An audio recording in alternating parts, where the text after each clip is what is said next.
We are all always leading ourselves somewhere.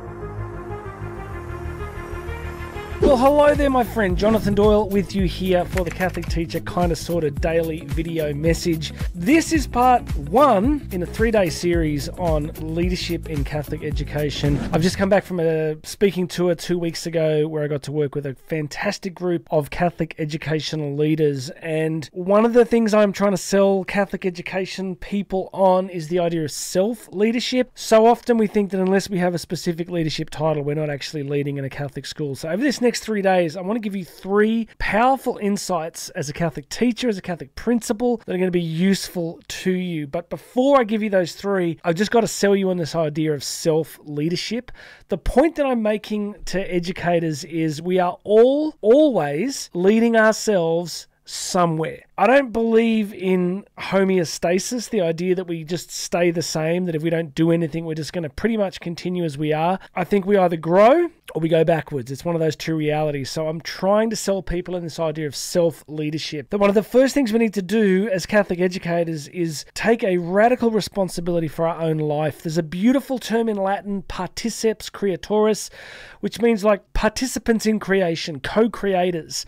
One famous father of the church talked about being God's vice-regent on earth, that we're given this incredible free will, this incredible capacity to shape our lives in significant ways. And on day 3 of this series, I'm going to show you specifically from a Catholic context and how we do that. Now, I guess I should also say we are not Pelagians. This is not about striving in our own strength. We are going to do this in participation with grace, with sacrament, with prayer, with scripture, with the magisterium, because that's how we want to grow. So I want to keep these videos short. So first point is self-leadership, but now let's get into these 3 principles. The first principle is to define leadership. And as I said to this group of leaders 2 weeks ago, there is not consensus on what leadership is, but I like to take the John Maxwell definition that when I was doing my master's program in education leadership, I found it very helpful.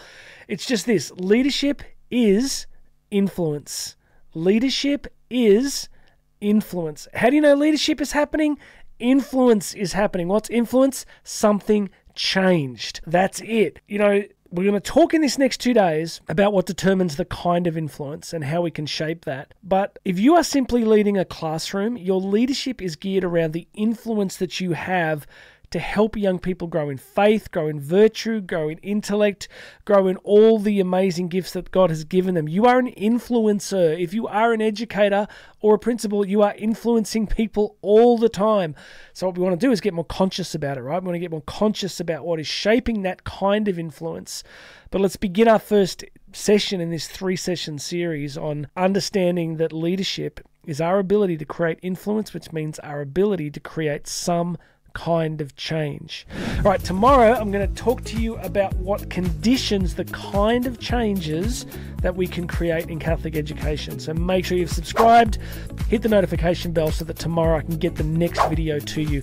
Meanwhile, go check out the website below here in the description, jonathandoyle.co. Check out my Instagram page. All the information you need to know about booking me to speak. Anything else is here. But for now, self-leadership is the main game. Leadership is influence. Influence is change. We're going to go deeper tomorrow. God bless you, my friend. Speak soon.